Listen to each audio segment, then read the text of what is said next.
பிரியதர்ஷினி தென்மேற்கு வங்கக்கடல் பகுதியில் புதிய காற்றழுத்த தாழ்வு பகுதி உருவாகி இருப்பதன் காரணமாக தமிழகத்தில் குறிப்பாக சென்னை, செங்கல்பட்டு, காஞ்சிபுரம் உள்ளிட்ட மாவட்டங்களில் மழை பெய்யும் என்று சென்னை வானிலை ஆய்வு மையம் தெரிவித்திருந்தது.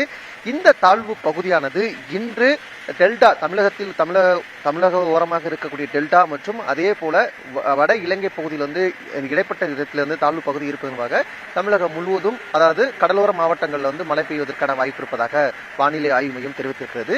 இந்த எச்சரிக்கை அடுத்து இன்று நள்ளிரவு முதல் தொடர்ந்து சென்னை மற்றும் புறநகர் பகுதியில் தொடர்ந்து மழை பெய்து வரக்கூடிய காட்சிகள் நம்மால் பார்க்க முடிகிறது. சென்னை மற்றும் செங்கல்பட்டு, காஞ்சிபுரம் பகுதியை பொறுத்தவரை அதிகமான மழைப்பொழிவு இருக்கக்கூடிய நிகழ்வு இருக்கிறது. குறிப்பாக சென்னையில தொடர்ந்து மழை பெய்து வருகிறது. நான் நிற்கக்கூடிய இடம் தற்போது நந்தனம் அண்ணா சாலை பகுதியில் நின்று கொண்டிருக்கிறேன். இந்த சாலையில் பயணிக்கக்கூடிய வாகன ஓட்டிகள் இரவு என்பதால் விளக்கு போட்டிருந்தாலும் மழை கனமழை பெய்து வருவதன் காரணமாக மிகுந்த சிரமத்தோடு வாகனத்தை இயக்கக்கூடிய காட்சியை நம்மால் பார்க்க முடிகிறது.